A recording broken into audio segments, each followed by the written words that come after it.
$1 million is not what it used to be. So you get $1 million, you might make $620,000 out of it. Still. And then they think, oh well, I got to buy a house, I got to buy a car, I got to buy this, I got to buy that, and so you buy a $200,000 house, you buy a $100,000 car. That's $300,000 left. Well, fuck it. I'm gonna go on a nice vacation. So they're gonna go to like Aruba or Tahiti. Well, that's whatever. Like a couple $1,000. That's a couple $1,000. But no, I get what you're saying. It just adds up and adds up and adds well, up. Well, that's called have no self control and no plan. Right. Because if I made $100,000 to take home tomorrow, like after taxes, that shit would go straight into my bank account or straight into like little piggy bank, or I'd wait to go home to buy a house. I would invest that. I'd put an S&P 500 and I'll be just let it grow. Yeah, $100,000. I pay off all my bills and then put the rest into something. But that's what I'm saying. Like I'm not that kind of guy where if I were to make $1 million tomorrow, I'm gonna go out and buy a $500,000 house, a $500,000 car. Like no, fuck that shit. I take that back. I'd give it to my wife to pay off the bills, and then she'd. Yeah, you pay off the bills, so you're bill free, and then go invest it. Go start a business. Right.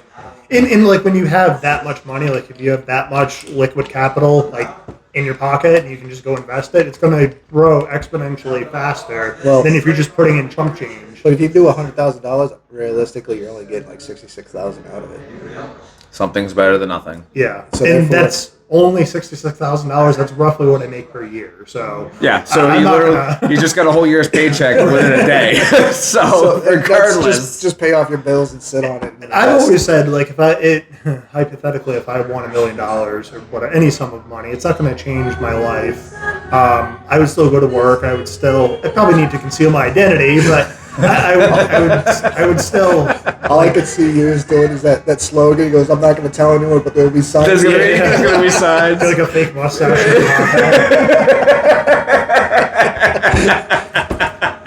Comes to school, comes to work in a helicopter.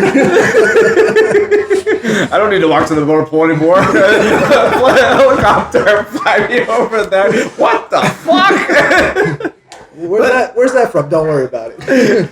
But realistically, like, there's things you can do to improve your quality of life. Like, obviously, helicopter's an extreme example. But, like, buy a nice bike for yourself. If that's, like, a convenient means of transportation. Motorcycle or pedal bike? Motorcycle, obviously. I would say, I don't know. Contextually, I like both. I like both of them. I mean, I like both, too. But I think, like, like, Harley-Davidson's, like, way too much money. They're expensive. But they hold their value. This is true. But I was watching a Dave Ramsey video yesterday, and there was somebody that had $27,000 motorcycle. They had just lost their job, and they still owed like half of the value. And I'm like, $27,000 for a fucking Harley Davidson. You can go out, like, granted it's a different class of bike, but a Kawasaki Ninja, like somebody in my other unit that I came from, they spent like $8,000 for a brand fucking spanking new bike.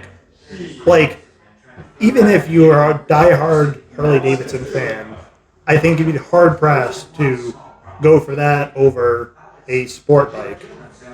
That much of a price difference, like a, $13,000 price difference? Come on. So, I am a firm believer of never buying brand new. Yeah. I have 3 Harleys. And the most that I have paid for the expensive one was just shy of 10 grand. I spent 10 grand on the first one. I spent $3,500 on the other one, and then I spent about $5 grand on the other one. I have 3.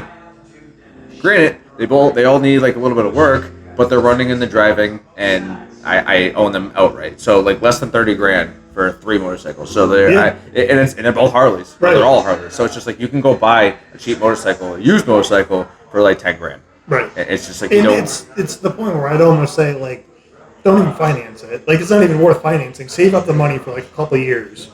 If you really want a bike that bad, save up the cash and just pay cash. Literally. Because, like, cars, I get it. That's a bigger pill to swallow. Like, I understand. There's certain circumstances where it makes more sense to finance. A bike, though, like, it's not a necessity. It's a toy. It's a secondary vehicle. It's a weekend cruiser. It's whatever. So save the cash and then buy something within your means. Yeah. But Harley Davidson, that's insane. You know what I've been trying to calm my wife into? And it's kind of going the same thing as toys that you're talking about. An RV. Oh, yeah. Trailer. Yeah. I think that has more value in it as you can have a family. Right. You have a family and you go to different places and stuff like that. But it's the same thing. They lose value so quickly, and they're like $30,000 for a 27-footer and stuff. $30,000 more than $300,000 for a new one. No, no. Oh, yeah. They're big money. It Depending depends. on what you get. If you get the one with the chassis and you drive yourself, that's like $300,000. I've looked at one was a bus one, it was $110,000. Yeah. And that was like the cheap one. I'm like, but I take one and pull behind a truck or something. Yeah, You know? I don't want a fifth wheel. I don't want a fifth wheel. I was thinking about it the other day. I used to kind of like romanticize the idea of owning an RV when I was like 7. Real high aspirations as a kid, but no, I always said I wanted like a big like school bus style like motorhome, I guess. And I don't know. Then the other day it just popped in my head. I was like, probably a fifth wheel, honestly. I don't know why, but just something about it being separate from the driving component. I don't know, something about it. You can just take it anywhere you want. You can drop, like you can unhitch it and leave it at a camping site and then take your like vehicle. You don't need a tow behind. You can just take the pickup truck or whatever that hauls it. But doing an RV is the same difference, but just opposite. So you can have a vehicle behind an RV. So you Right. can still drive. So now you're driving both. Right. Yeah. The only difference is an RV is you're limited on space. So if Right. like you have a house that has only so much land, where the hell are you going to put it? Right. Where like you can have like something like a small tiny camper to fit you and just like Like your a pop-up like a camper. little pop-up camper Yeah. where you can fit that thing almost anywhere because it's the size of like a car or like a half of a car. But to that point, there's like no space in it. It's not really livable besides the Right. motors. So you could take some and give some. Right. Speaking of pop-ups, if you go to New Hampshire and stuff like that, some places don't allow you to have pop-ups because bears can actually get through the actual pop-up canvas. Really? I'm not Yes. surprised. Which the rangers are right. I mean, they can Yeah. actually, if they I've smell food, they go through Never it. heard of that. And we found that out because me and my wife at one point were actually looking for a pop-up because we're old. We don't want to sleep on the floor anymore. So, and then someone's like, "Well, if you go up to this campsite, you have to have something other than a pop-up because of that." So I'm old school and I still like the tent. I love tent camping, but I can't bring my dog in my tent because he'll chew through it. So, True. Well, I do it because I like to throw it on the motorcycle. yeah, I get that. So, but So I gotta ask you one question, and I'm gonna back up what we were talking about here. You talking about legacy and joining and stuff like that. Who in your family had the biggest effect on you to join the military? I would say my uncle. Who? My uncle. What did he do?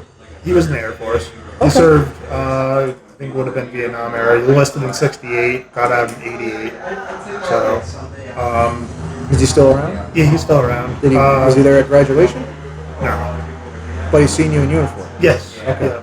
Well, he's from another state, so he lives down south. So it was not really convenient for him to But he's seen you in uniform. In person. pictures. No, just pictures. You think when you get out of here, you need to go see him and put your uniform on. Yeah. Hell yeah!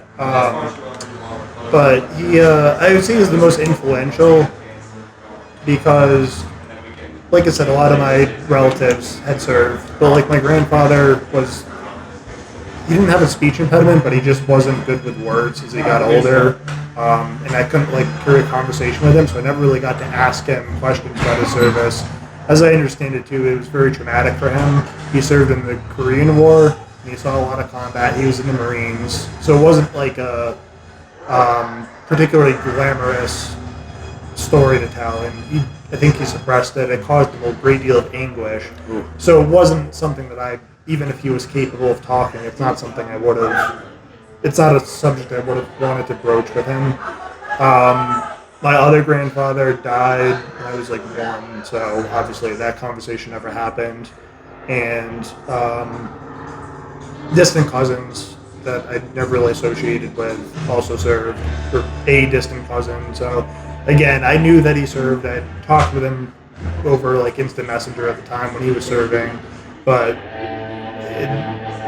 I wouldn't say he was influential per se. My uncle, I probably had the most interaction with throughout the years, the most conversation with, and I think he kind of influenced my decision to enlist in some capacity. Yeah.